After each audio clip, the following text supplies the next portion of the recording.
I hope this evening finds you safe and warm, perhaps resting your legs after a long day. How have you been feeling lately? I hope the changing weather hasn't been too hard on your health or your spirits. Let me ask you something. Have you ever looked back at a moment in your life and realized that the warning signs were screaming at you, but your pride or perhaps your grief made you deaf to them? We humans are experts at rationalizing danger, aren't we? We tell ourselves it's just the wind, just the old house settling, or just our weary imagination playing tricks. But a dog doesn't lie to itself. It doesn't rationalize. It simply knows. Tonight's story is about that divide between a man trying to bury his past in a lonely cabin and a loyal friend trying desperately to save his future from what lies hidden in the dark. Are you here? If you enjoy these quiet moments of reflection and stories of unwavering loyalty, I'd be honored if you subscribe to our channel. Think of it as pulling up a chair by the fire with the rest of us. Welcome to the family. Now let's go to Oregon. The gravel road leading up to the ridge was steep and unforgiving, much like the last few years of EMTD Cole's life. The tires of his battered pickup truck crunched heavily over the loose stones, the sound echoing to the dense fir trees that lined the path like silent sentinels. Beside him in the passenger seat sat Ash, his silver and white German shepherd. The dog sat tall and rigid, his amber eyes scanning the passing forest with the intense focus of a soldier on patrol. EMTT shifted gears, his knuckles white against the steering wheel. He was 68 years old in his hands, whether by decades of hard labor and the harsh recoil of service rifles, felt stiffer than usual in the biting Oregon chill. It was late November, the time of year when the autumn colors had already rotted into the mud, and the winter frost was just beginning to claim the world. "We are almost there, buddy," Emmett murmured, his voice raspy from hours of silence. Ash turned his head at the sound of his master's voice. He offered a soft whine, thumping his tail once against the worn fabric of the seat, but his gaze quickly returned to the winding road ahead. The cabin appeared through the mist like a shipwreck stranded on a mountaintop. It was a sturdy structure of dark timber and stone built to withstand the heavy snows of the Pacific Northwest, but it bore the scars of neglect. The windows were dark and hollow, staring out the valley below with an empty gaze.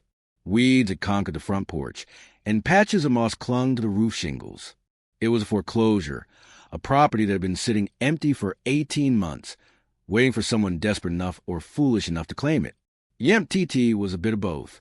He parked the truck in front of the garage, the engine sputtering before dying into a heavy silence. For a moment, neither man nor dog moved. The quiet here was different from the city. It was heavy, pressing against the ears. EMTT opened the door and stepped out. The air was crisp and smelled of pine needles and damp earth. He walked around to the passenger side and opened the door for Ash. The large shepherd leaped out with effortless grace, his paws hitting the damp ground without a sound.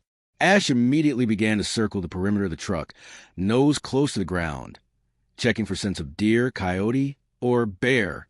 "Let's go inside," Emmett said, grabbing his duffel bag and a small, carefully wrapped box from the back seat. The front door groaned in protest as Emmett forced the key into the lock and turned it. The hinges screamed as he pushed the heavy wood open. The air inside was stagnant and bitterly cold, colder even than the air outside. It held the musty scent of trapped time, dust, and abandonment. EMTD flipped the light switch by the door, but nothing happened. He sighed, remembering that he had to check the breaker box in the basement. He relied on the fading afternoon light, filtering through the dirty windows, to navigate the living room. He set his duffel bag on the floor and walked straight to the grand stone fireplace that dominated the far wall. It was cold and filled with old ashes, likely from the last time the previous owner, a man named Richard Kavanaugh, had been here. EMTD brushed the dust off the heavy wooden mantelpiece with his sleeve. Then, with trembling hands, he unwrapped the small box he had carried with him. Inside was a framed photograph. It was a picture of Rosemary taken in the summer of 1998. She was standing in a garden wearing a sun hat and laughing at something off camera.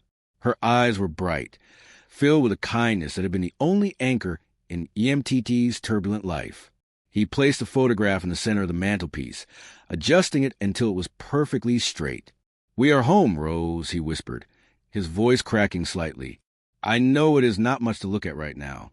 The weeds are high and the roof needs work, but you just wait until spring. I am going to clear that south slope. I am going to plant those hybrids you loved. By next June, this place will be swimming in color. I promise." He stood there for a long moment, staring at her face, waiting for a reply that would never come. The silence of the house seemed to deepen, wrapping around his grief. Ash trotted into the room, his claws clicking on the hardwood floor. He did not lie down.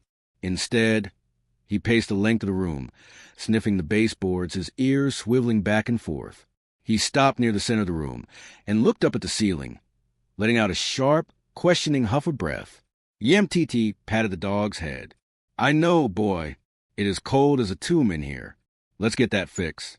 The temperature inside was dropping rapidly as the sun began to dip below the tree line. Yemtiti could see his own breath misting before nightfall, or it would be a miserable first night. Leaving Ash in the living room, Yemtiti found the door to the basement. He clicked on his heavy Militera flashlight, the beam cutting through the gloom as he descended the creaking wooden stairs. The basement was a cavern of concrete and shadows. In the center sat the furnace, a massive iron beast that looked like it belonged in an industrial factory rather than a home. It was an oil-burning unit, old but powerful. Yemtiti checked the fuel gauge on the tank. It was nearly full. At least Kavanaugh had left him that. He opened the service panel and inspected the pilot light assembly. It took him 3 tries with his long-stem lighter before the blue flame caught and held. He turned the valve and flipped the main power switch on the wall. For a second, nothing happened. Then, with a deep shuddering rumble, the furnace roared to life. The sound vibrated through the floorboards. A low mechanical hum that signaled the heart of the house was beating once again. Yemtiti watched it for a moment, listening for any rattling or grinding that might indicate a problem. It sounded rough but functional. Satisfied, he climbed back up the stairs, closing the basement door behind him. Up in the living room, the change was subtle at first. The vents located high on the walls near the ceiling began to push air into the room. It was faint, but Yemtiti could feel the shift in pressure. "There we go," Emmett said, rubbing his hands together. "It will be warm in no time." He moved to the kitchen to find a bowl for Ash's water, but stopped when he realized the dog was not following him. Ash was standing in the middle of the living room, his body rigid. He was staring directly up at the ceiling vent where the first waves of warm air were beginning to circulate. "What is it, Ash?" Yemtiti asked. The dog did not look at him.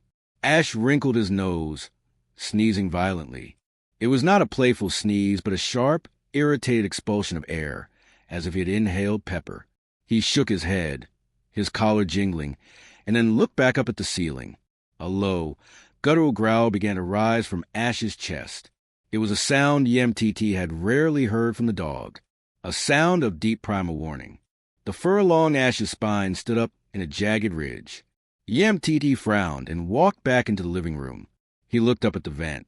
He could hear the air rushing through the ducts, pushing out the stagnant chill of the last 18 months. He sniffed the air. It smelled of burning dust, which was normal for a furnace that hadn't been used in a long time. There was also a faint underlying scent, something sweet and chemical like old paint thinner or varnish. "It is just dust burning off the heating elements." "Ash," Em said soothingly, reaching out to stroke the dog's neck. "Relax." But Ash would not relax. Not. He backed away from the center of the room, still growling at the ceiling, his tail tucked low between his legs. He acted as though the heat coming from the vents was not air, but a living, breathing threat. Yemtiti looked at the photo of Rosemary on the mantel, then back at his dog. The warmth was filling the room, but a sudden, inexplicable chill ran down Yemtiti's spine that had nothing to do with the temperature. "It is just an old house," Emmett whispered to the empty room, trying to convince himself. Just an old house waking up. Ash let out a sharp bark, a single detonation of sound that echoed off the bare walls, and continued to stare into the dark corners of the ceiling where the secrets of the house were beginning to thaw.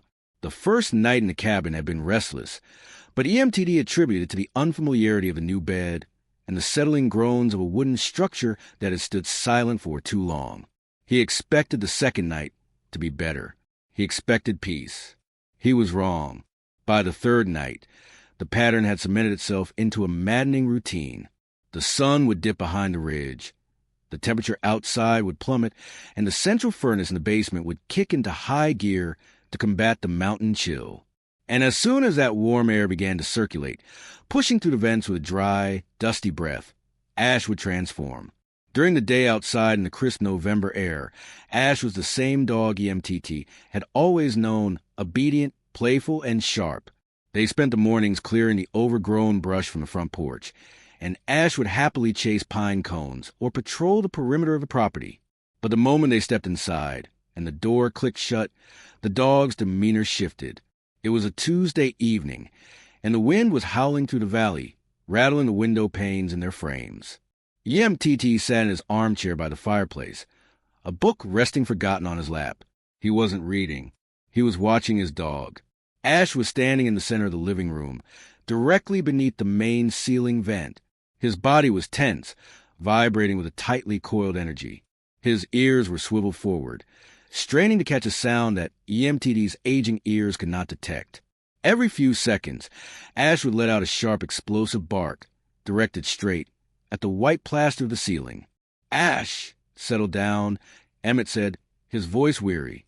"There is nothing up there." The dog ignored him.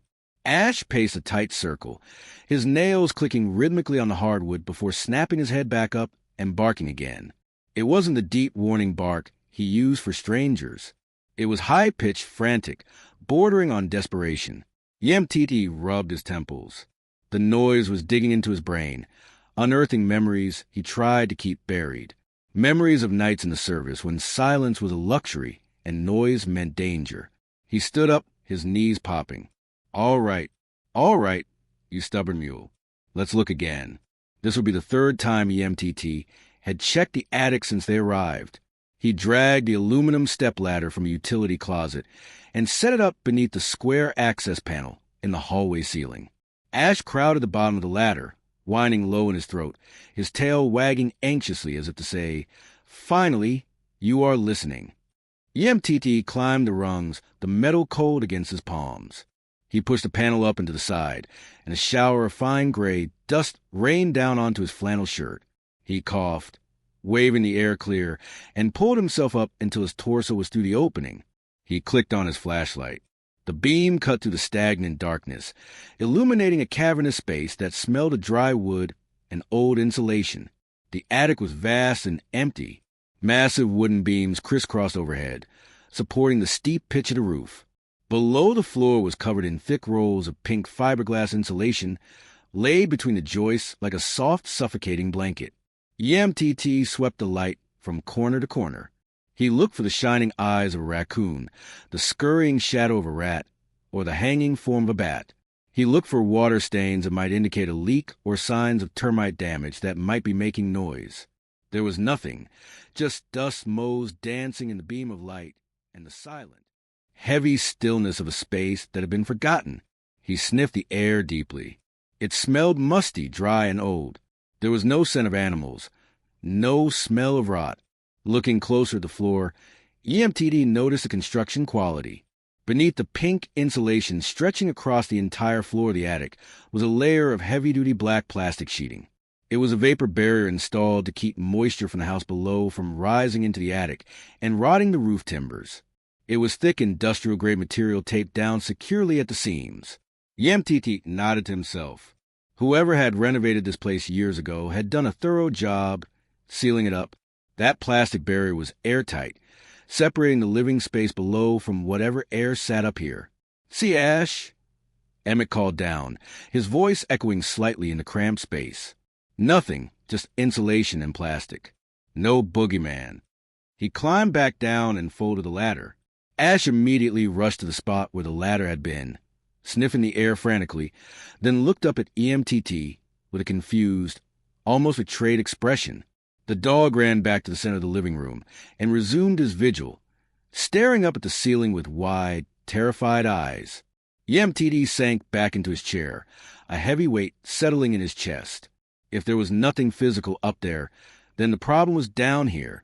He looked at the photograph of Rosemary on the mantelpiece. The firelight danced across her smiling face, making her look alive yet painfully distant. A dark thought, one he'd been trying to suppress for days, began to take root in his mind. Maybe the house didn't want him here. He had bought this place to fulfill a promise to her, to build the garden she never got to plant. But since they arrived, everything felt wrong. The cold that wouldn't leave, the oppressive atmosphere, and now his dog, his steady, rock-solid companion, losing his mind. EMTT felt a pang of superstitious dread. Was Rosemary's spirit trying to tell him something? Was she angry that he had waited until she was gone to finally make this move? Or perhaps Ash, sensitive as he was, could sense a sorrow in these walls that Emmett was too numb to feel. Ash let out another bark, this one turning into a long, mournful howl that sounded like a siren in the quiet night. Stop it. EMTT snapped, his patience fracturing.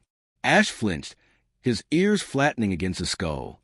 He looked at EMTT, then back at the ceiling, torn between obedience to his master and the overwhelming instinct that something was terribly, horribly wrong. EMTT covered his face with his hands. He felt old. He felt foolish. He was a 68-year-old man sitting in a freezing cabin yelling at a dog, fighting ghosts that weren't there. "I am sorry, buddy," Emmett whispered into his palms. I am tired." He didn't know that physics was playing a cruel trick on him. He didn't know that the heat from the furnace was rising, warming the air in the attic just enough to expand the gases trapped inside the old plastic jerry cans hidden behind a false wall. He didn't know that the heavy black vapor barrier he had admired was acting like a containment shield, trapping the heavy, lethal fumes of evaporating gasoline and preventing them from flooding the house. But the barrier wasn't perfect. It was old. There were microscopic cracks, tiny fissures where the plastic had grown brittle, and through those invisible breaches, the faintest, most minute trace of chemical scent was seeping through. It was a scent far too faint for a human nose, deadened by age and tobacco smoke to detect. But to Ash, whose world was painted in smells, it was screaming. To the dog, the ceiling wasn't just wood and plaster. It was leaking the scent of death. Ash didn't know what gasoline was. He didn't know what arson was. He only knew that the air above his head smelled poisonous, sharp, and dangerous. He knew that the predator was up there, silent, and waiting, and his master was refusing to see it. The dog whined softly, approaching EMTT's chair. He rested his heavy head on EMTT's knee, looking up with amber eyes filled with a desperate plea. EMTT stroked the dog's soft ears, feeling the tremors running through the animal's body. "You and me against the world, right?" EMTT murmured, the old saying tasting bitter on his tongue. But tonight, it felt like the world was winning. Above their heads, the heat continued to rise, and the invisible pressure in the attic continued to build, silent and deadly, waiting for a spark. The escalation happened on a Thursday morning, long before the sun had crested the eastern ridges. The cabin was wrapped in the deepest kind of mountain darkness, the kind that feels heavy and impenetrable. EMTT was asleep, drifting through a fitful dream about sand and smoke, when a sound tore him from his bed. It was not a bark this time. It was a frantic rhythmic sound with splintering and tearing. EMTT threw off his heavy quilt, his heart hammering against his ribs in a way that had nothing to do with age and everything to do with adrenaline. He grabbed the flashlight from his nightstand and rushed into the hallway, his bare feet slapping against the cold floorboards. "Ash!" EMTT shouted, his voice rough with sleep and panic. The beam of the flashlight cut through the gloom and landed on the ceiling hatch that led to the attic. The scene that revealed itself made Emmett's stomach turn over. Ash was standing on his hind legs, his body stretched upward to its full height. He was clawing frantically at the wooden trim of the attic access panel. Splinters would littered the floor like confetti. The dog was in a state of pure blind hysteria, throwing his weight against the wall, snapping his jaws at the seam where the panel met the ceiling. "Ash, stop!" EMTT lunged forward, grabbing the large dog by his collar. For the first time in 4 years, Ash did not immediately yield. His muscles were rock hard, trembling with a violent intensity. He continued to scrape his nails against the wood, letting out high-pitched, breathless whines that sounded more like screams. EMTT had to use both hands and his full body weight to haul the shepherd away from the wall. As he wrestled the dog down to all fours, the flashlight beam swept across Ash's paws. "Oh no!" EMTT breathed. "Oh, buddy." The white paint of the doorframe was smeared with bright crimson streaks. Ash's front paws were raw. He had dug at the wood with such manic force that he had torn his own nails and abraded the pads of his feet. Blood was welling up, dripping onto the hallway floor. The sight of the blood snapped Ash out of his trance. He looked down at his paws, then up at EMTT, his amber eyes wide and swimming with confusion, as if he didn't understand how he had gotten there. He licked him's hand, his tongue warm and apologetic, but his body was still vibrating like a plucked wire. "We are going to the doctor," Emmett said, his voice trembling. "Right now." The drive down the mountain was a blur of gravel and anxiety. EMTD drove faster than he should have, the old truck shuddering as it took the hairpin turns.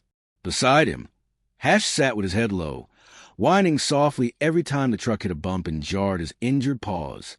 By the time they reached the town in the valley, the morning light was just beginning to turn the sky a bruised purple.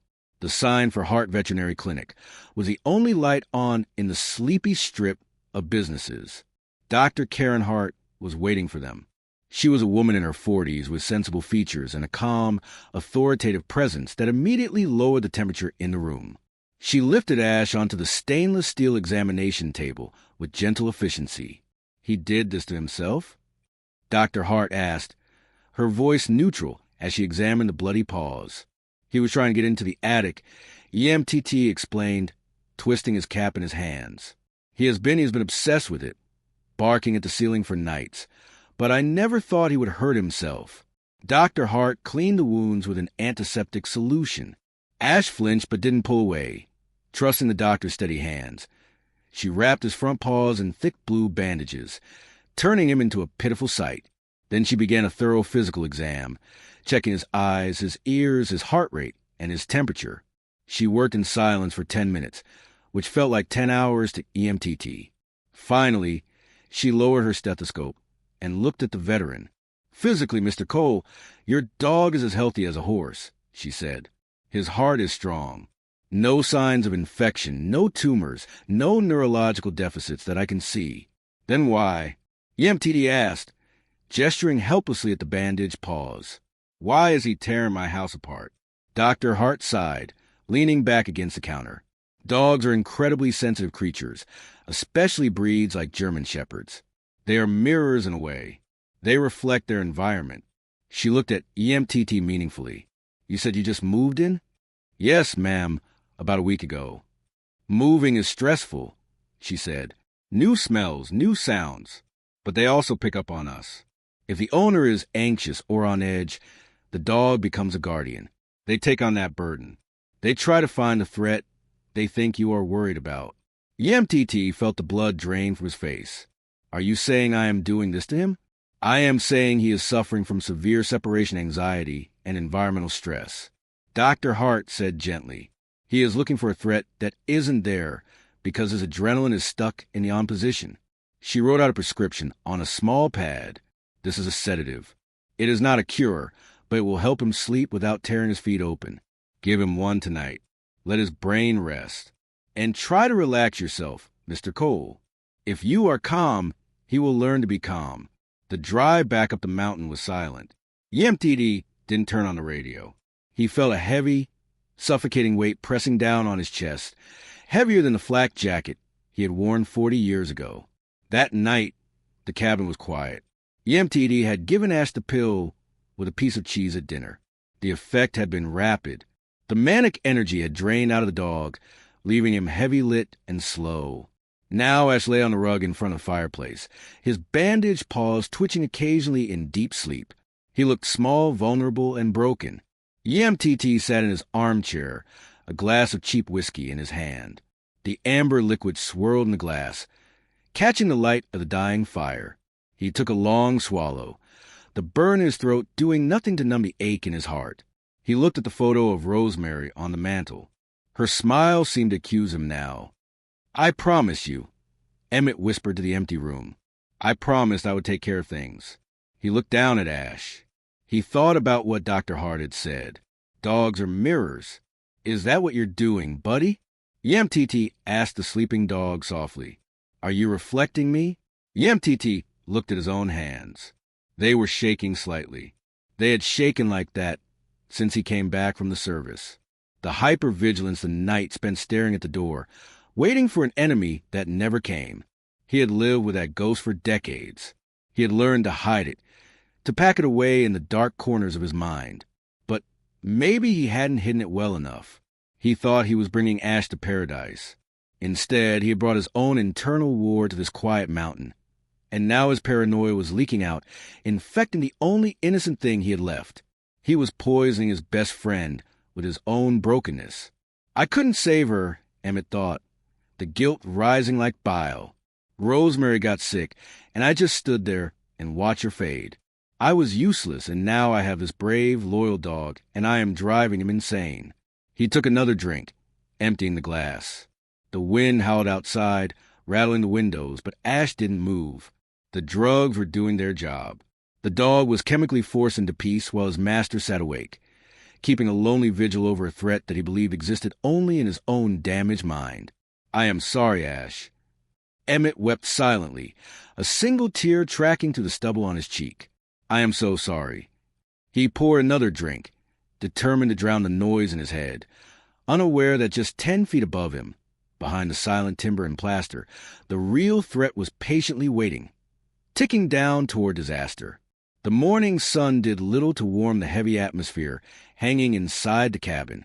Ash was still sleeping on the rug, the sedative Dr. Hart had prescribed, doing its work with heavy chemical efficiency. The dog looked peaceful, but the bright blue bandages on his front paws were a glaring accusation in the quiet room. Yamtiti stood in the hallway, staring up at the attic access panel. In the harsh light of day, the damage looked violent. The wooden trim was shredded, exposing the raw, pale pine underneath the white paint. It looked like something wild had tried to tear its way out, or perhaps, in Ash's case, tear its way in. I have to fix this, Emmett muttered to himself. He could not look at those gouges for another day. They were physical proof of his failure to keep his home and his dog safe. He checked Ash's water bowl, threw a few extra logs on the fire to keep the chill at bay, and grabbed his keys. He hated leaving the dog alone, especially now, but he needed supplies. The drive into town felt different today. The majestic fir trees and sweeping valley views that had seemed so welcoming a week ago now felt oppressive, like walls closing in. The isolation he had craved was beginning to feel like a trap. He pulled his truck into the gravel lot of Pike and Sons Hardware. It was a local institution, a sprawling, cluttered building that smelled of sawdust, machine oil, and coffee. It was a kind of place where you could buy a pound of nails, a hunting license, and hear the entire history of the county in under 20 minutes. The bell above the door announced his arrival with a cheerful chime. Behind the counter stood Vernon Pike, a man who looked as though he'd been carved out of the same granite as the mountains. He was in his 70s, wearing a denim apron stained with years of hard work, his knuckles swollen with arthritis. "Morning," Vernon called out, his voice sounding like gravel tumbling in a mixer. "Help you find something?" "Just need some wood filler, sandpaper, and a quart of semi-gloss white paint," Yamtiti replied, moving toward the aisle. "And maybe some new trim molding. My dog had a rough night." Vernon chuckled, a dry, rasping sound. Dogs will be dogs. Chewed up a slipper. Chewed up a door frame. Yamtiti corrected, finding the supplies he needed. He carried the cans to the counter. Vernon's eyebrows shot up beneath the brim of his cap as he began to ring up the items. Must be a big dog or a scared one. German Shepherd, Emmett said, and yeah, maybe scared. We just moved into the old cabin up on Ridge Road. Vernon's hands froze over the cash register. The friendly air in the store evaporated instantly, replaced by a sudden heavy stillness. He looked up at EMTT, his eyes narrowing slightly. "You bought the Kavanaugh place." Emmett nodded, sensing the shift. "Yes, closed on it last month." "Why?" Vernon let out a long breath and resumed typing on the keypad, but his movements were slower now, more deliberate. "That house has been sitting empty for a long time. 18 months, give or take. We all thought it would just rot back into the mountain. The previous owner left in a hurry from what the realtor told me, Emmett said, probing gently.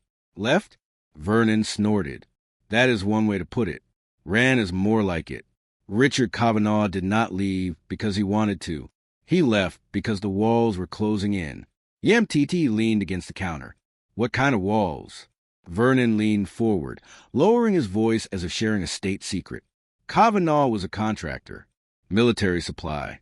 He came into town about 5 years ago, flashing money around like it was going out of style.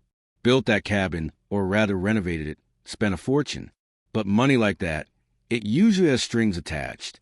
Yamtiti felt a prickle of interest. As a former Marine, the words military contractor carried a specific weight. Rumor was he was under investigation, Vernon continued, his eyes darting to the door to ensure they were alone. Fraud, embezzlement, something about selling bad gear to the boys overseas. Nobody knows for sure, but the feds were sniffing around. Then one day, poof, gone. Yamtiti stared at the old man. Bad gear. The thought made his stomach tighten. He knew exactly what bad gear meant in the field. It meant unnecessary blood. But that is not the worst part, Vernon said, his voice dropping to a harsh whisper. Before he vanished, Kavanaugh was in here, right where you were standing. He was drunk, angry, ranting about the banks and the government taking what was his. Vernon paused for effect, locking eyes with the MTT. He looked me dead in the face and said, I would rather burn this place to ash than let the bank take it. He bought 10 5-gallon jerry cans that day and a lot of plastic sheeting. The words hit Yamtiti like a physical blow. Burn this place to ash. A cold shiver raced down his spine, colder than the wind outside.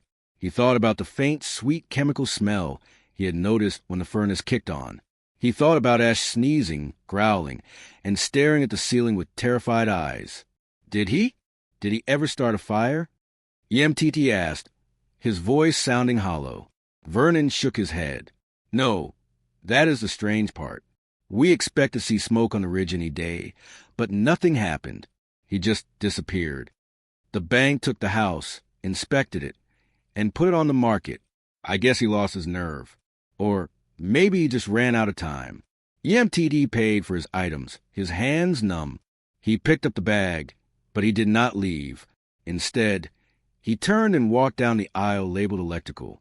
He stopped in front of the flashlights. He had an old plastic torch at home, the one he had used to check the attic before. It threw a weak yellow beam that barely cut through the shadows. He remembered Ash's frantic barking. He remembered the feeling of being watched from above. If Kavanaugh had threatened to burn the house, and if he had bought fuel cans. Where were they? Emmett reached out and grabbed the largest, most expensive flashlight on the rack. It was a tactical model made of heavy black aluminum, promising 2,000 lumens of blinding white light.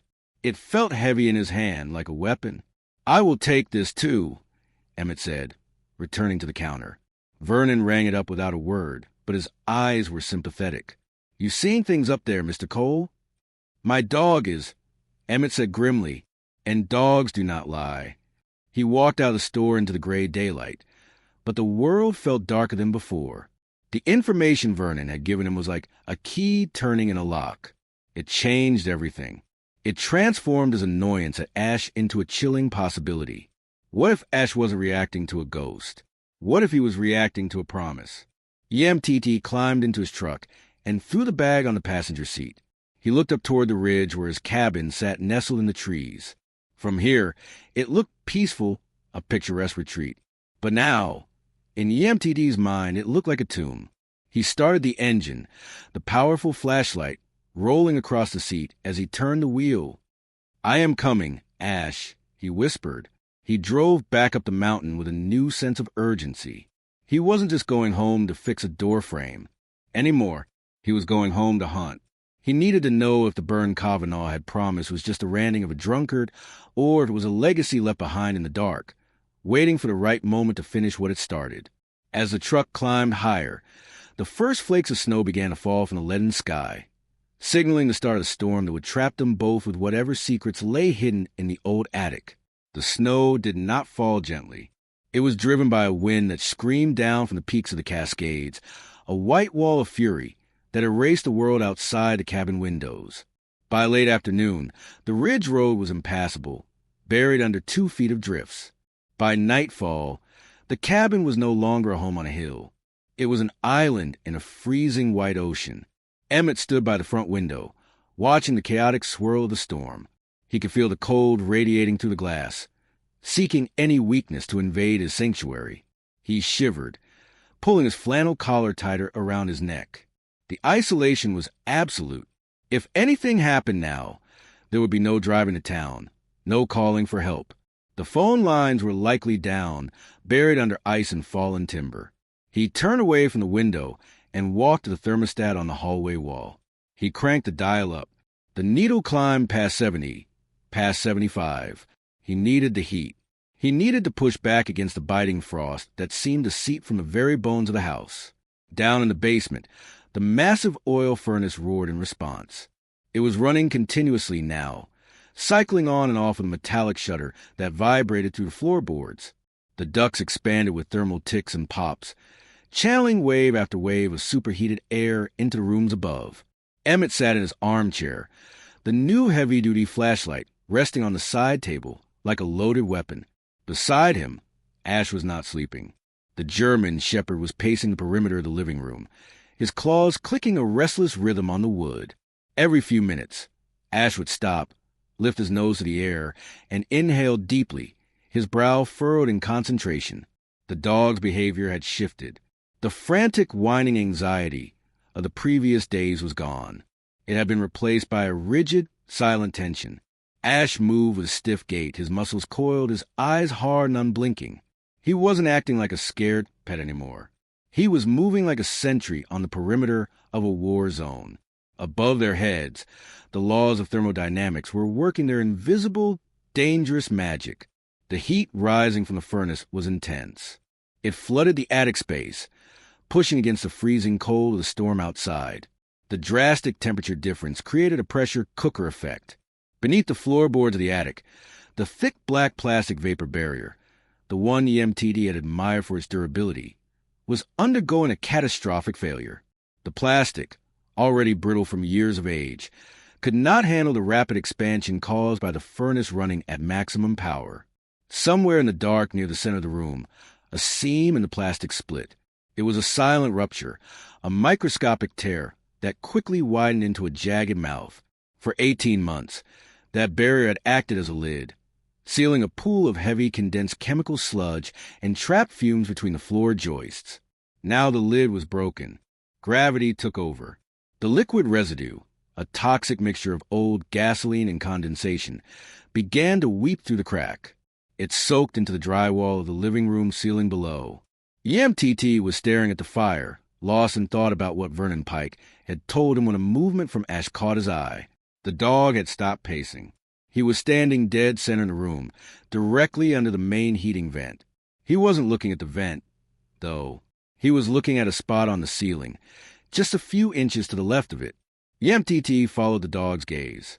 At first, he thought it was a shadow cast by the firelight. He squinted, leaning forward. The spot was dark, roughly the size of a dinner plate, and it was growing. It wasn't a shadow. It was a stain. EMTD stood up, his heart skipping a beat. The stain was yellow-brown with jagged edges that crept outward across the pristine white plaster, like a spreading infection. A leak, Emmett whispered. But how? It was snowing outside, not raining, and the roof was steep. Snow shouldn't be melting that fast, unless it wasn't water. He walked toward the center of the room, intending to get a closer look. As he moved, the smell hit him. It was faint at first, masked by the smell of smoke from the fireplace. But as he stood directly under the stain, it was undeniable. It was sharp, chemical, and nauseating. It smelled like a mechanic's rag, soaked in solvent. Emmett grabbed the tactical flashlight. "I am going up there," he announced to the empty room. He turned toward the hallway where the attic access panel was located, but he didn't make it to the door. A gray and white blur moved in front of him. Ash slammed into EMTT's legs, not attacking, but blocking. The dog planted his feet firmly on the hallway runner, positioning his heavy body between EMTT and the attic door. "Ash, move." EMTT commanded, stepping to the left. Ash sidestepped instantly, mirroring him. The dog lowered his head, his ears pinned flat against his skull. For the first time ever, Ash bared his teeth at his master. A low, rumbling growl vibrated in the dog's chest. A sound so deep it felt like it was coming from the floor itself. This was not the behavior of a confused animal. This was combat mode. Ash had identified a threat, a lethal zone, and his instinct to protect the pack leader had overridden his obedience training. To Ash, the hallway leading to the attic was no longer a hallway. It was a cliff edge, and he was not going to let EMTT walk off it. What has gotten into you? EMTT shouted, fear spiking in his chest. He tried to push past the dog. Ash snapped. The sound of his jaws clicking together was loud in the small space. He didn't bite EMTT, but he snapped the air inches from EMTT's hand. A clear warning. Do not pass. EMTT froze. He looked down at his dog. Ash's eyes were wild, dilated with terror and determination. The dog was trembling violently, but he held his ground. He looked back at the attic door, then at EMTT, and let out a sharp, urgent bark that sounded more like a plea than a threat. EMTT looked back at the living room ceiling. The stain had grown. It was dripping now. A single, heavy drop fell from the plaster and hit the hardwood floor with a wet splat. EMTT shone his flashlight beam on the drop. It wasn't water. It was an amber liquid, oily and viscous. The smell in the room was getting stronger by the second, rapidly filling the space with the heavy, sweet stench of hydrocarbons. Vernon Pike's words echoed in EMTT's mind. I'd rather burn this place to ash. The furnace kicked on again, a loud mechanical roar that sounded like a countdown. EMTT realized with a jolt of horror that the heat wasn't just warming the house. It was cooking whatever was upstairs. And Ash, with his superior senses, knew exactly what was happening. The dog wasn't attacking him. He was quarantining him. He was keeping him away from the source of the poison.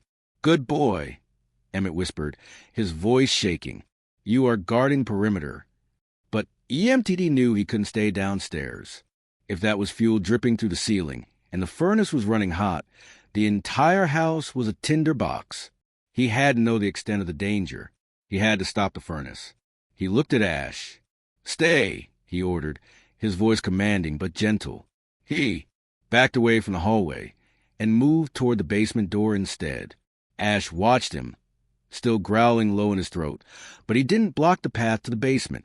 The dog's focus remained locked on the hallway ceiling, the front line of an invisible war he was fighting alone. EMTT opened the basement door and descended into the noise and the heat, unaware that the real danger wasn't the machine below, but the silent, volatile ocean of gas accumulating above, waiting for a single spark to turn the blizzard outside into a funeral pea. The silence from the basement was immediate once Emmett threw the kill switch on the furnace. But the heat in the house did not dissipate. It hung in the air, thick and oppressive, a lingering fever that refused a break. EMTT climbed the stairs 2 at a time, his heart pounding a frantic rhythm against his ribs. Shutting down the machine was only the first step. He had to see the source of the leak. He had to know how much damage had been done to the structure of his home. When he reached the top of the stairs, the hallway was a dimly lit tunnel of tension. Ash was still there, a gray sentinel guarding the patch of floor directly beneath the attic access panel. The dog's posture had not softened. His hackles were raised in a low, continuous growl vibrated in the narrow space. EMTT stopped, wiping sweat from his forehead. The smell of chemicals was stronger here, mingling with the dry heat. He glanced toward the living room table where he had left a new tactical flashlight, but Ash shifted, blocking his path. The dog was hurting him, trying to force him away from the hallway entirely. I do not have time for games. Ash!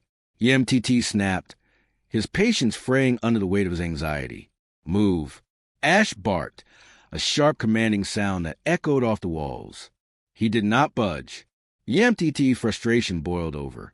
He was a man accustomed to chain of command, accustomed to obedience. He stepped forward, using his legs to physically shove the large dog aside. Ash resisted, pressing his heavy shoulder against EMTT's thigh, whining urgently. Enough!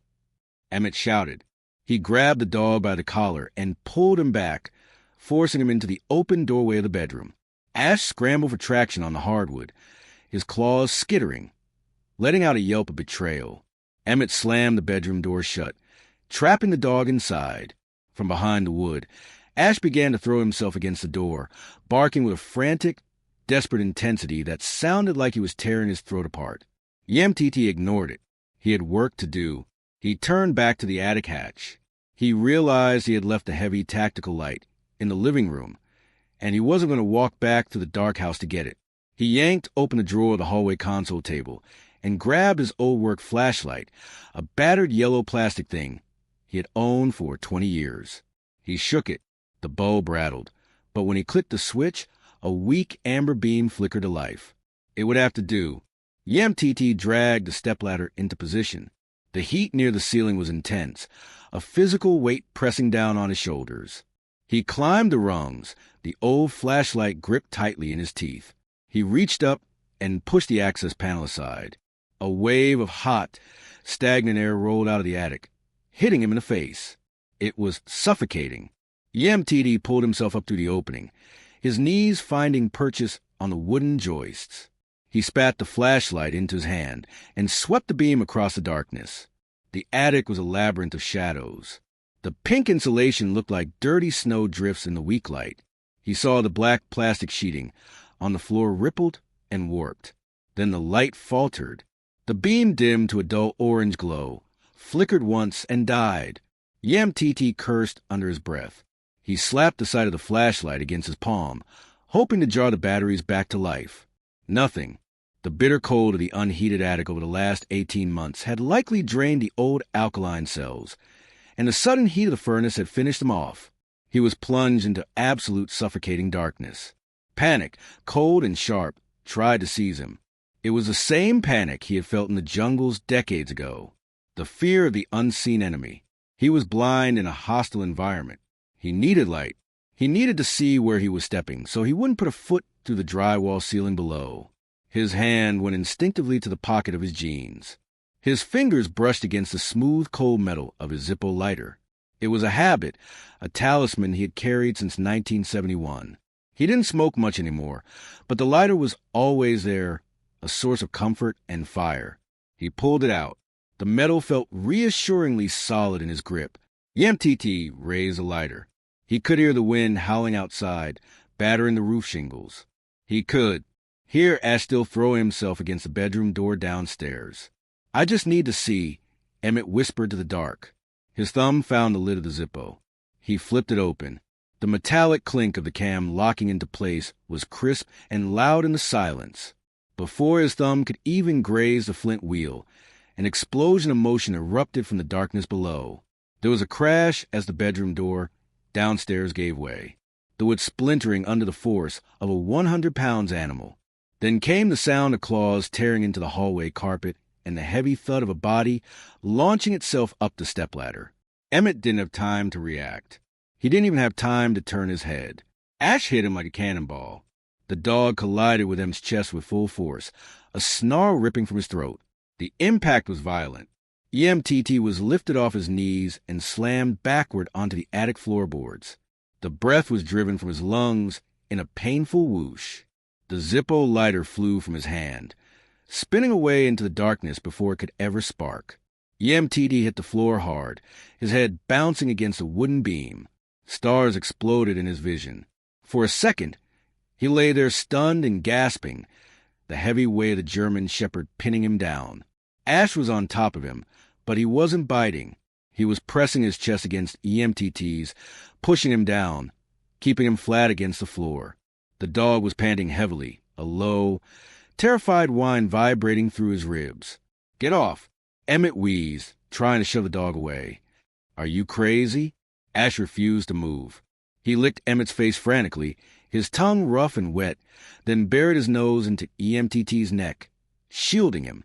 Yemtiti lay there, angry and bruised, waiting for his vision to clear. He took a deep, ragged breath, intending to shout at the dog again, and then he stopped. Down here, pressed flat against the floorboards, the air was different. While standing, the heat had carried the smell away, diffusing it into the rafters. But here, right against the heavy black plastic sheeting, the air was heavy. It was thick.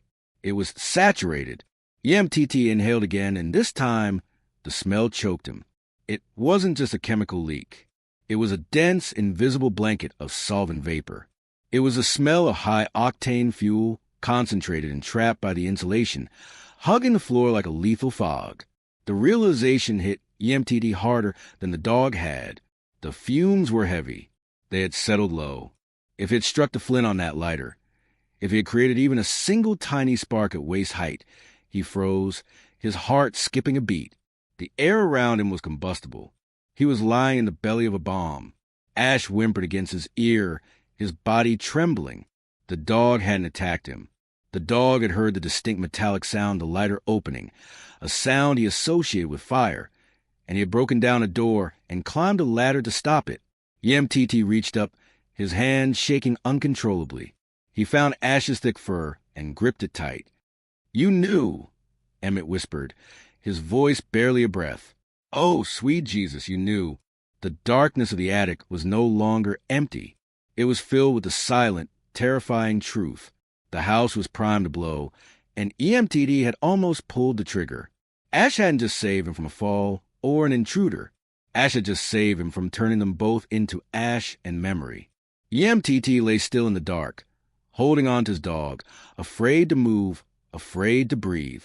As the smell of death swirled silently around in the blackness, EMTT scrambled backward on his hands and knees, dragging Ash with him until they reached the square opening of the attic hatch. He gasped, pulling the cooler air from the hallway into his burning lungs. The heavy, sweet stench of the solvent remained clinging to his clothes, a ghostly reminder of the death that had been hovering inches above his nose. "We need to get out," Emmett rasped, his voice raw. He guided the dog down the stepladder, his movements jerky and adrenaline-fueled. Once they were on the solid floor of the hallway, Emmett collapsed against the wall, his chest heaving. Ash paced in front of him, whining low in his throat, nudging EMTT's hand with a wet nose as if to check for vitals. "I am okay, buddy. I am okay," Emmett whispered, burying his face in the dog's thick ruff. "You saved me." But the moment of relief was short-lived. The soldier in EMTT was waking up, shaking off the shock. The threat was still up there. He had stopped the spark, but the fuel remained. He needed to know exactly what he was dealing with. He needed to see the face of the enemy. "Stay here," Emmett ordered. He went to the living room and grabbed the heavy tactical flashlight he had purchased from Vernon Pike.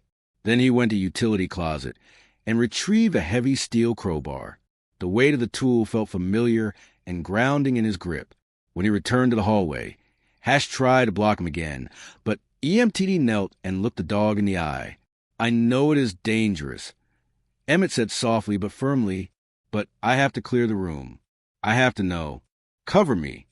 Ash seemed to understand the shift in tone. The dog stepped aside, though his muscles remained coiled tight, ready to spring. EMTT climbed the ladder again. This time, when he poked his head through the hatch, he clicked on the tactical light. The beam was blindingly bright, cutting through the gloom like a laser. It illuminated the dust mows and the pink insulation with clinical clarity. He pulled himself up, moving slowly, mindful of every breath. He kept the beam low, sweeping the floor.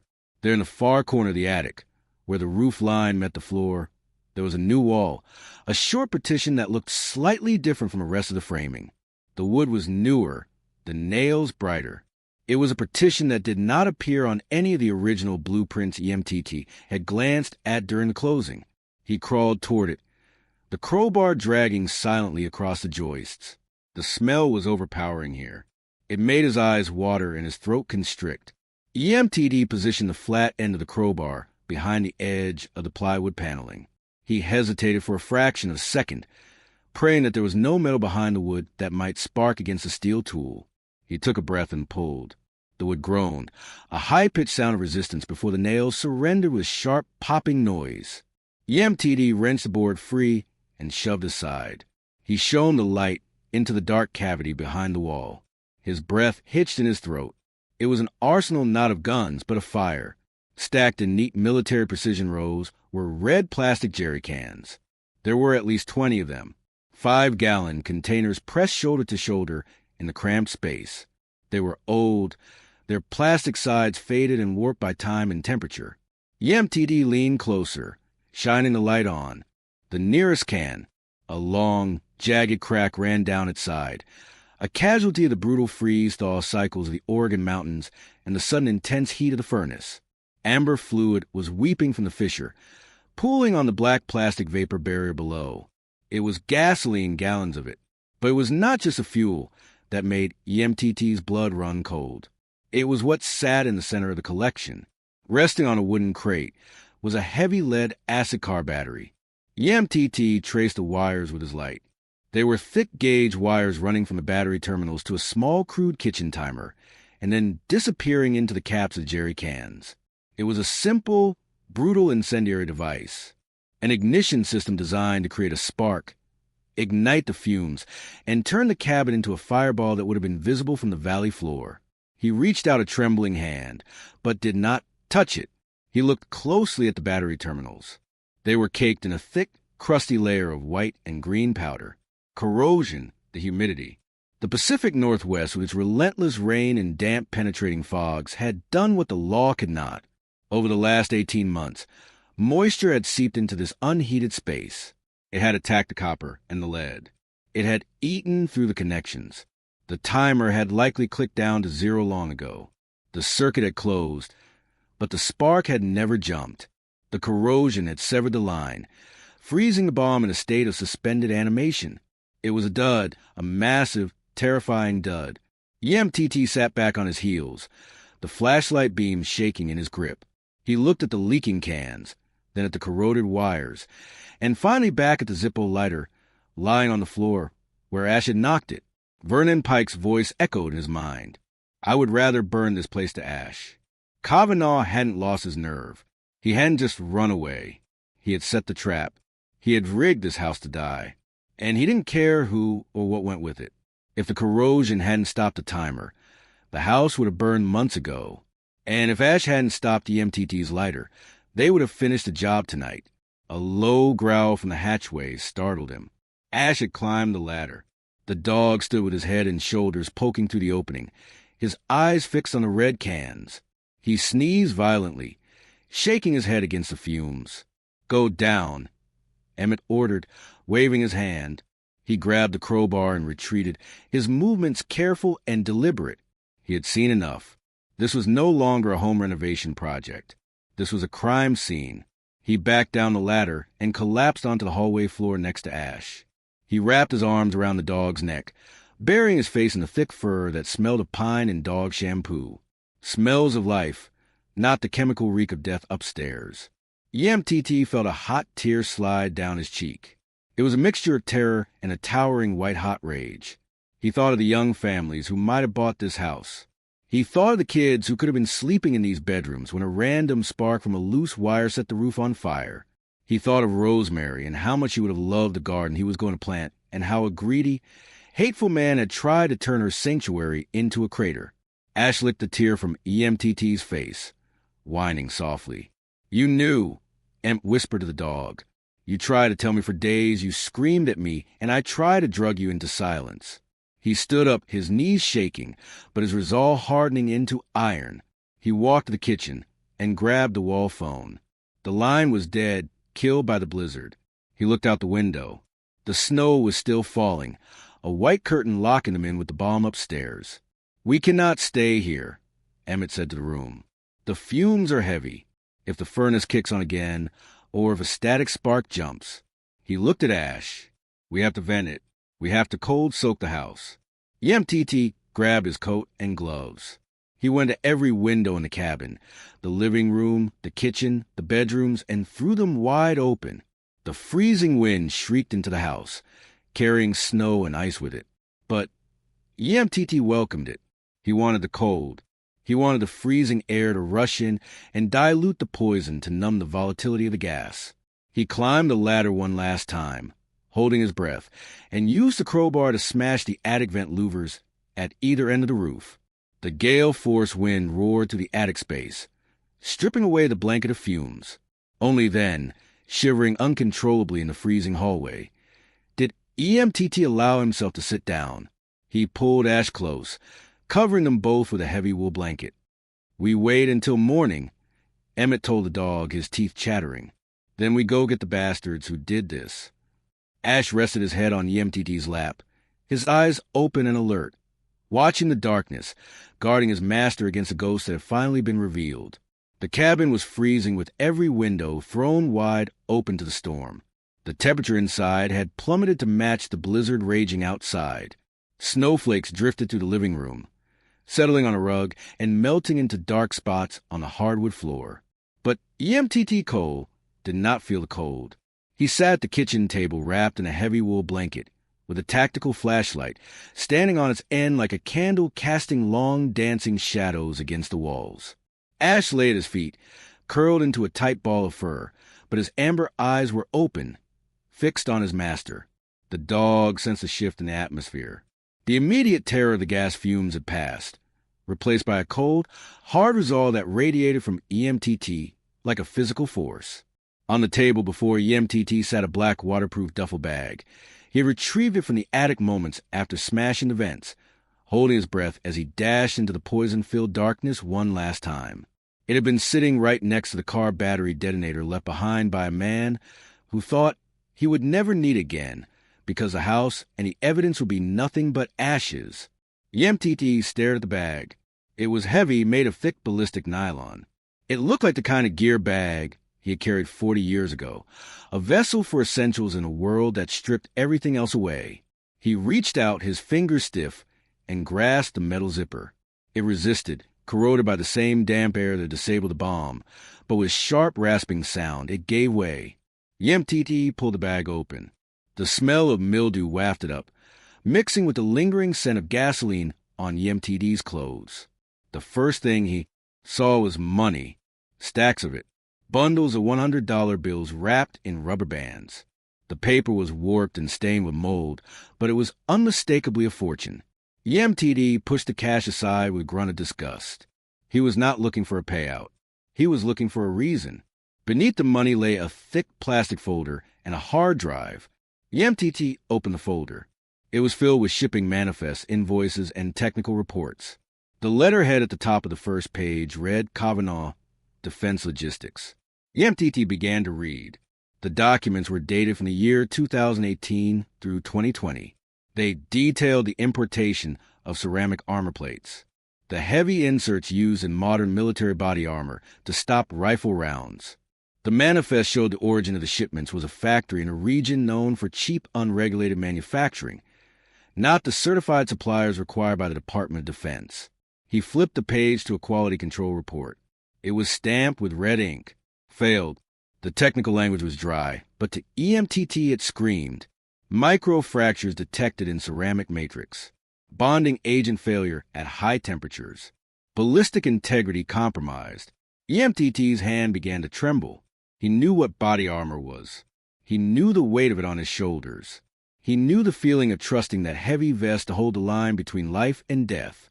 When a Marine strapped that gear on, he was making a silent pact with his country. I will offer my life, and you will give me a fighting chance. Kavanaugh had broken that pact. EMTT dug deeper into the bag. At the bottom, beneath the dry reports of profit margins and shipping containers, he found a manila envelope. It was unmarked. He opened it and slid the contents onto the table. They were photographs. The first photo showed a warehouse floor stacked high with crates. The crates were marked with falsified certification stamps. The second photo was harder to look at. It was a close-up of a ballistic plate that had been recovered from a field. It was shattered, a spiderweb of cracks radiating from a central hole. The round had not been stopped. It had punched through the cheap, defective ceramic like it was glass. The third photo brought a sound from EMTT's throat that was half sob, half growl. It was a casualty report attached to a picture of a young soldier's gear. The name tape on the uniform was obscured by blood. The report detailed the incident. A sniper attack on a convoy. The round had struck the center of the chest plate. A standard issue plate would have stopped it. This plate had failed. EMTT dropped the photo. He felt sick. The nausea that rolled over him was worse than the chemical fumes in the attic. This wasn't just fraud. This wasn't just stealing tax dollars. This was murder. Kavanaugh hadn't just tried to burn a house to collect insurance money. He was burning the house to hide the paper trail of a massacre. He had sold eggshells to soldiers and called it armor. He had lined his pockets with silver, while young men and women came home in flag-draped boxes because their gear had lied to them. Yemtiti closed his eyes.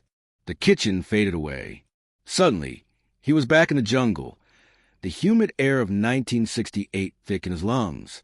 He could hear the chopper blades, the shouting, the crack of gunfire. He saw the faces of the boys he had served with, Johnson, Miller, Kowalski. He remembered the fierce protective love they had for each other. You watched your brother's back. You checked his gear. You kept him safe. Richard Kavanaugh had never served. He had never felt that bond. He had looked at those young soldiers and seen only profit margins. Yemtiti opened his eyes. The trembling in his hands had stopped, replaced by a vibration of pure cold rage. It was a terrifying feeling, familiar and ancient. It was the awakening of the warrior he thought he had buried decades ago. Ash whined softly and sat up, pressing his head against Emmett's knee. The dog could feel the change in the man's energy. The fear was gone. The sadness was gone. In their place was something dangerous. Emmett reached down and buried his hand in Ash's fur, gripping tight. He killed them, Ash. Yemtiti whispered, his voice sounding like grinding stones. He killed them for money, and then he tried to kill us to cover it up. Yemtiti looked at the tactical light, casting long shadows on the wall. He thought about the attic. He thought about the fire that never happened. If Ash hadn't stopped him from lighting that lighter, Yemtiti would have died without ever knowing the truth. The evidence would have burned. Kavanaugh would be sipping a drink on a beach somewhere safe and rich while the ghosts of those soldiers went unavenged. But Ash had stopped it. The dog had sensed the evil in the house and had fought it with everything he had. EMT picked up the photo of the shattered vest again. He stared at it until the image was burned into his retinas. You picked the wrong house, Kavanaugh, Emmett said to silence. You picked the wrong Marine. He carefully gathered the documents, the photos, and the hard drive and placed them back into the waterproof bag. He zipped it shut with a decisive finality. This was no longer about a real estate dispute. This was a mission. For the first time since Rosemary died, Emmett Cole had a purpose. He had a target. He looked down at Ash. The German shepherd gazed back, his ears perked, ready for a command. We're going to make a call, Emmett said. Standing up, he walked a window and looked out at the storm. The snow was still falling, burying the world in white, but EMTD didn't feel trapped anymore. He felt like he was preparing for a deployment. Wait until morning, he thought. Let the storm break, and then bring the hellfire down on the man who betrayed the Brotherhood. EMTT sat back down, his hand resting on the bag of evidence, and began the long wait for dawn, his eyes hard and dry, burning with fire that no winter storm could extinguish. Dawn arrived not with a burst of sunlight, but with a gradual lightening of the gray charcoal sky. The blizzard had exhausted itself during the night, leaving the world buried under 3 feet of pristine, heavy snow. The silence on the ridge was absolute, broken only by the labored breathing of EMTT Cole as he dug a path to his truck. The freezing air burned his lungs, but the fire in his belly kept him warm. He had spent the remaining hours of the night sitting in the drafty kitchen, guarding the evidence bag as if it were the crown jewels. Now it sat securely on the passenger seat of his pickup, buckled in like a passenger. Ash sat beside it. The German shepherd watched Demp's every move with intense focus. The dog seemed to understand that the dynamic had shifted. They were no longer besieged offenders waiting for a bomb to go off. They were now on the offensive. EMTD climbed into the driver's seat and turned the key. The old engine groaned, protesting the bitter cold before catching with a reluctant roar. EMTT shifted into four-wheel drive and eased the truck forward. The tires spun, fighting for traction against the deep drifts, but slowly the heavy vehicle began to plow its way down the driveway. The drive down the mountain was a battle. The road was a treacherous ribbon of white, distinguishable from the steep drop-offs only by the line of trees. EMTT drove with white-knuckle precision, his eyes scanning for ice patches and fallen limbs. The windshield wipers fought a losing battle against the frozen slush, scraping back and forth with a rhythmic, hypnotic sound. It took him an hour to cover the 10 miles to the valley floor. He pulled into the lot of a deserted gas station that sat at the junction of the state highway. The station was closed, dark, and abandoned, but standing alone near the road was a phone booth, a relic of a bygone era that EMTD had never been so happy to see. He parked the truck and grabbed the evidence bag. "Stay," he told Ash. "Watch the truck." Ash moved to the driver's seat, positioning himself behind the wheel, his eyes scanning the empty highway. EMTT stepped into the booth. The plastic walls were scratched and frosted with ice. He lifted the receiver and listened. A dial tone hummed in his ear, faint but steady. The storm hadn't killed the landlines down here. He didn't call the local sheriff. He didn't call the state police. He dialed the number he had memorized years ago, the field office in Portland. When the operator answered, EMTT didn't waste time with pleasantries. "My name is EMTT Cole. I am a retired Marine sergeant. I have evidence of federal contract fraud, domestic terrorism, and the attempted murder of federal witness involving a defense contractor named Richard Kavanaugh." There was a pause on the other end, followed by a series of clicks as the call was transferred up the chain. 20 minutes later, EMTD hung up the phone. He went back to the truck, climbed in beside Ash, and waited. They didn't have to wait long. The response was overwhelming. It started with the distant wail of sirens cutting through the cold morning air. Then a convoy of black SUVs appeared on the horizon, moving fast, flanked by a massive armored truck marked with the insignia of the bomb squad. They pulled into the gas station lot with military precision surrounding EMTT's truck. A man stepped out of the lead SUV. He was tall, wearing a long wool coat over his suit, his face sharp and unsettling. He looked like a man who had seen everything and was impressed by nothing. This was Special Agent Deckard. EMTT stepped out to meet him, holding the duffel bag. "Sergeant Cole?" Deckard asked, his voice growly. EMTT nodded. "It is in the bag. Everything. The fake manifests, the failed test reports, the photos of the dead soldiers. And up at the house, there is 25 gall of gasoline rigged to a car battery." Deckard took the bag and handed it to a younger agent. He looked at EMTT, measuring him. "If what you say is true, you just handed us the biggest procurement fraud case in a decade." "It is true," Emmett said, his voice hard. "And the bomb is real." Deckard gestured to the armored truck. "Lead the way." The return trip up the mountain was faster with the heavy government vehicles packing down the snow. When they reached the cabin, the scene transformed into a hive of activity. Men in heavy protective suits swarmed the property. They carried sensors and equipment cases moving with practiced urgency. EMTT stood by his truck, holding Ash's leash. He watched as the bomb squad entered his home. He felt a strange detachment, as if the house no longer belonged to him.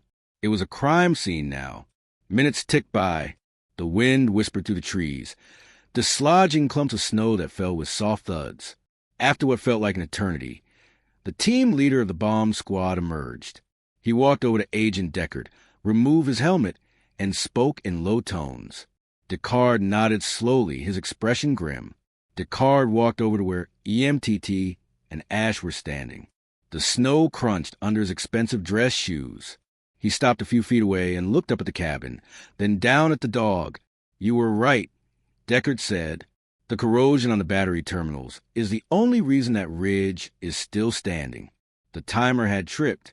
The circuit was closed. It just failed to spark." EMTT nodded. "I figured as much.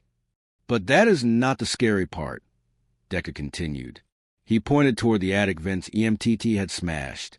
"Our sensors are picking up explosive limits in the attic that are off the charts. The vapor density was critical. We calculated the volume of fuel and the containment. If that gas had ignited," he paused, looking EMTT in the eye. "It wouldn't have been a fire, Sergeant. Fire. It would have been a thermobaric explosion. It would have flattened the structure and taken out the trees for 100 yards in every direction."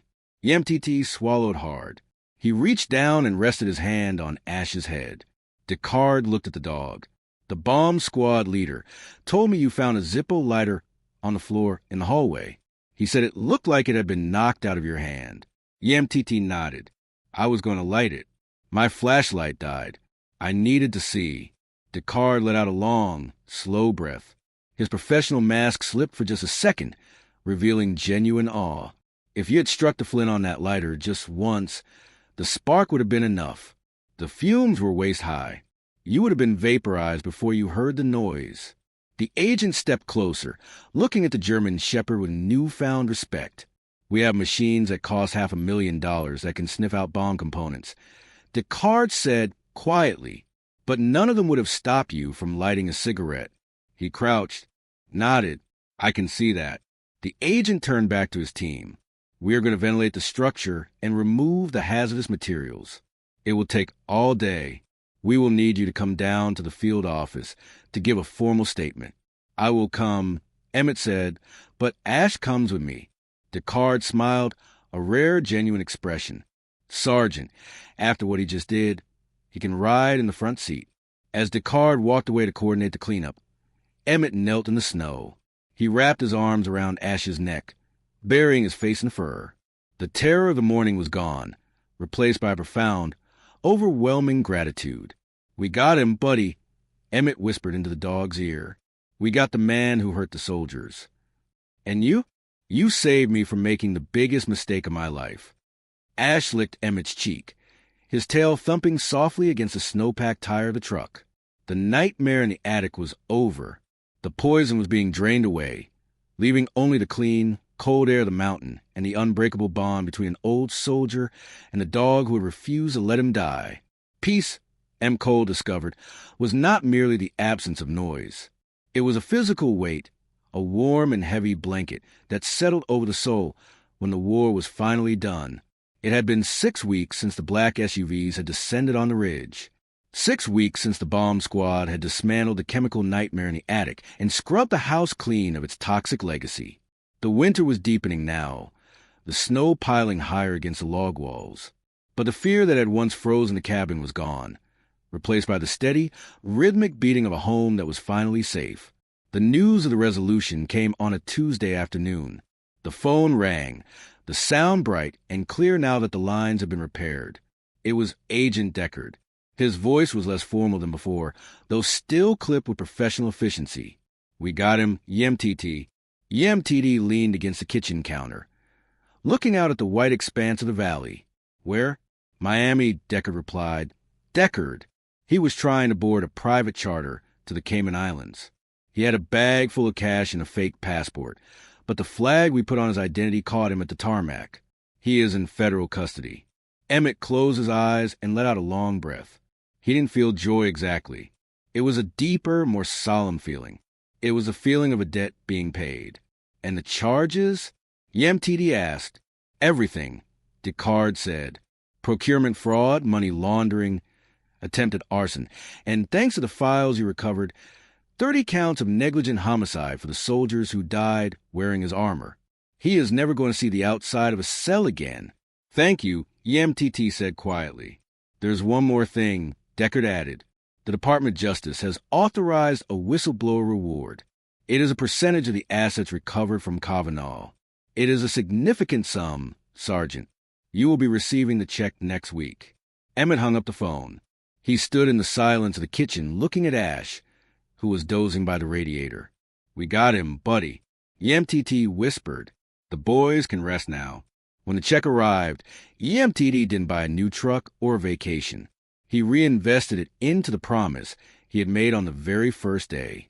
He hired a local crew recommended by Vernon Pike to completely renovate the attic. They tore out the old tainted insulation. They stripped the chemical-soaked floorboards. They installed new wiring, new drywall, and proper ventilation. The dark, suffocating cavern that had hidden a bomb was transformed. YMTT turned it into a study. He lined the walls with bookshelves made of aromatic cedar, filling the air with the clean, sharp scent of wood. He placed a comfortable leather armchair by the gable window, overlooking the valley where the spring thaw would soon begin. It was no longer a place of death. It was a sanctuary. One evening in late January, YMTT sat in his living room. The fire in the stone hearth was roaring, casting a golden glow across the refinished floors. The wind was howling outside, battering the eaves, but inside the air was still and sweet. Ash lay on the thick rug in front of the fire. The blue bandages were gone from his paws, the wounds fully healed, leaving only small silvery scars that were hidden beneath his fur. The dog was deeply asleep, his legs twitching occasionally as he chased dream rabbits through imaginary meadows.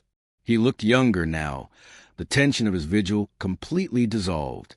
EMTD held a mug of hot coffee, the warmth seeping into his hands. He looked around the room. The drafty corners were sealed. The furnace hummed quietly in the basement, a benign machine doing its job. The house felt solid. It felt like it was finally wrapping its arms around them, protecting them instead of rejecting them. He stood up and walked to the mantelpiece. The photograph of Rosemary was still there in the center of honor, in the firelight. Her smile seemed warmer, more present than it had been when he first arrived. EMTT reached out and touched the edge of the frame. He thought about the journey that had brought him here. He thought about the loneliness that had driven him to this mountain, the grief that had blinded him, and the danger that had almost destroyed him. He thought about how close he had come to striking that lighter, to ending his story in a flash of violence. But he hadn't because he wasn't alone. You knew what you were doing, didn't you, Rose? EMTD spoke softly to the photograph. He looked down at the sleeping dog. When you got sick, you made me promise to get a dog. You said, I needed someone to watch my back. I thought you just wanted me to have company. I didn't realize you were sending me a guardian. Ash let out a soft snore, rolling onto his back and exposed his belly to the warmth of the fire, the ultimate sign of trust and safety. EMTT smiled, a genuine expression that crinkled the corners of his tired eyes. He looked back at his wife. I fixed the house, Rose. The attic is clean. The bad man is gone. And come spring, I am going to plant that garden. I am going to cover this whole ridge in wild roses, just like you wanted. He picked up the poker and adjusted a log in the fire. A shower of sparks drifted up the chimney, harmless and bright. You see, Rosemary, we are safe. Ash is the guardian angel you left for me. Emmett sat back down in his armchair, pulling the wool blanket over his legs. He rested his hand on Ash's flank, feeling the steady, rhythmic rise and fall of the dog's breathing. For the first time in years, the old Marine didn't check the locks. He didn't scan the corners for threats. He simply closed his eyes, listening to the wind outside and the breathing of his best friend inside, and drifted into a sleep that was deep, dreamless, and full of peace.